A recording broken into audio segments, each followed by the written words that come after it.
Guys, Mandalorian Season 2, second episode. Let me fix this. I don't like how that worked. Okay. Yeah, it looks better. Maybe. Oh man, it's starting to rain. I'm gonna have to film this with crazy noise. So guys, this episode, I liked it a lot. It wasn't as long as the first one, but I didn't expect that. I figured it was gonna be shorter like usual. It was 43 minutes, so about 9 minutes less. But it was still fun. It pretty much. Oh yeah, by the way, spoiler. This is a spoiler episode. Well, they're always gonna be spoiler. Man.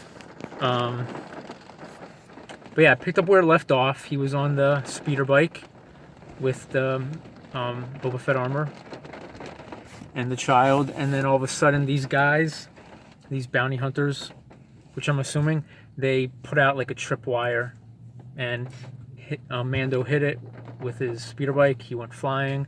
The child went flying. They got separated. It's three guys. I said that, but just want to put emphasis on that. Two of the guys grabbed Mando and they were beating him up, and the little guy went after the child. I've never ever been scared or worried for the child ever, because I always know he'll be okay, and Mando's gonna protect him. He's got the Force, so I just know he'll always be okay. But this time I was legit scared. I was like, oh man, they got separated. And then the little guy that was holding him. Oh yeah, by the way, another one. He's more realistic looking. Doesn't he look like the one from the show? Look at this little guy. Yeah. But yeah, the guy was holding him like this with a knife to his throat. And oh yeah, Mando beat those guys up. They were knocked out. They were knocked out cold. But yeah, so it was Mando and the guy holding the child, and the Mando's he's like, take what you want from this wreckage.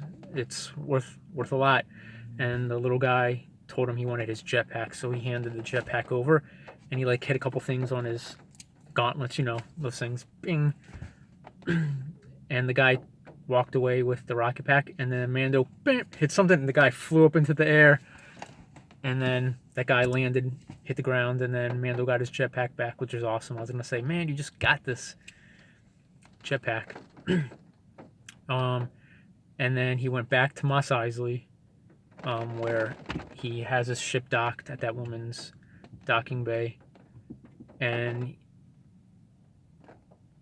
man, I watched the episode twice, and I'm trying to figure out. Yeah, he's still on his mission though, to find more Mandalorians and where the child should go with the Jedi. So he's on a mission. He needs to go somewhere, and he brings a frog lady. She looks like a legit frog. That kind of took me out, because usually we don't have species that look like our planet, our galaxy. So it kind of took me out for a moment. I was like, oh, it's a frog person. But then the second time watching it, I was used to it. I was like, okay, this is cool. So they were on their mission. He was taking her to the, man, I forget. There was a lot of talking going on the deal he was making. But either way, it was him, the child.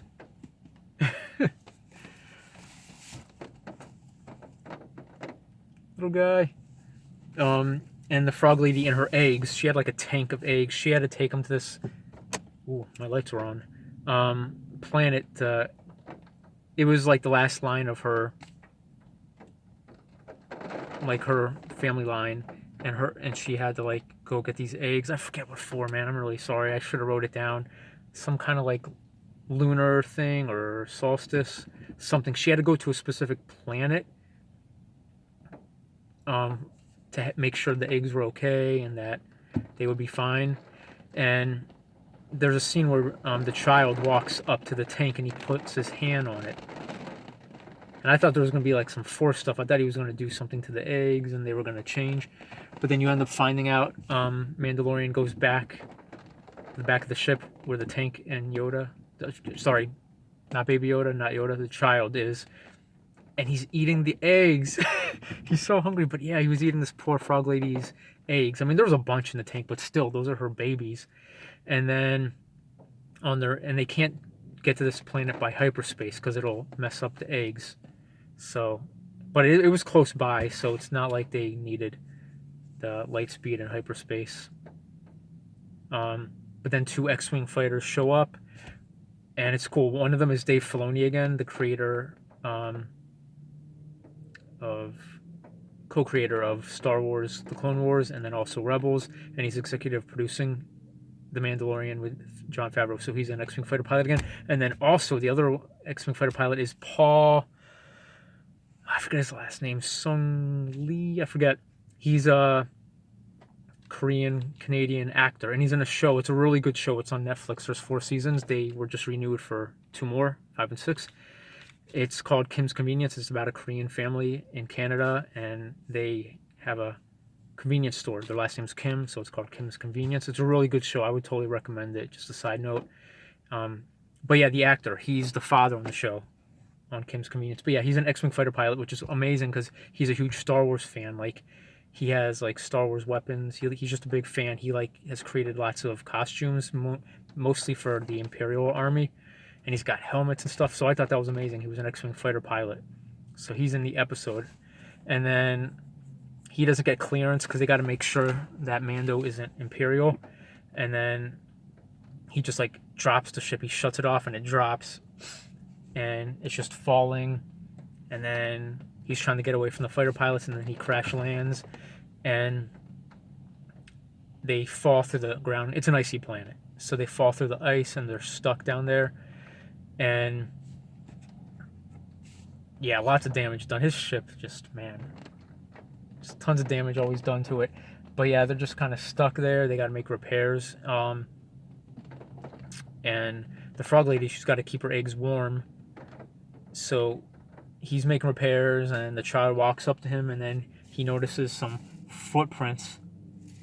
So they follow it, and the frog lady's in a cave in warm water with her eggs, making sure they're okay. And then it's getting dark, and Mando's like, we got to get these eggs and you out of here because I can't take care of you while you're in here. We got to get going. And then the child walks over and finds a bunch of eggs, and it's kind of like the Alien franchise. He walks up to an egg, he breaks it open and eats a dead spider, but then all the eggs just start popping open. Because they don't look like the xenomorphs, but it's kind of like the eggs in the Alien franchise, because the face huggers that come out, they're kind of like spiders with tails. So then they get chased by them, and then a big spider, like Spider Queen, I guess, is chasing after them with it, which is crazy. And then his ship is just getting torn apart even more from these spiders, and they end up going into the cockpit, and he's got to like use the flamethrower. I almost thought, again, I was scared, worried for the child because a spider jumped on his head, but then the frog lady shot a bunch of the spiders that were around him, which was cool. That was nice of her. And then they finally got the hatch closed, and then I forgot, when he was running away from the spiders, including the big one, the queen, he threw some not thermal detonators. Man, what are they called? Man, I'm trying to think of the name. They're like charges. Like, basically threw them, and then he hit a button, and they set off, and the big spider fell through the ground. He thought they were dead. But then later on, after the ship is getting attacked and they're in the cockpit, the big spider comes and is attacking. And then all of a sudden, those 2 X-wing pilots show up again, and they're just like killing all the spiders, which is cool. And they basically read him all the stuff he's done, like about him keeping the child, even though he's supposed to turn the child in, and just all the stuff he's done. But then they also mention, you saved this person, you did this, you did that, so we're not going to hold it against you. And they let him go, but they didn't help him either. He was like, how about you help me repair my ship?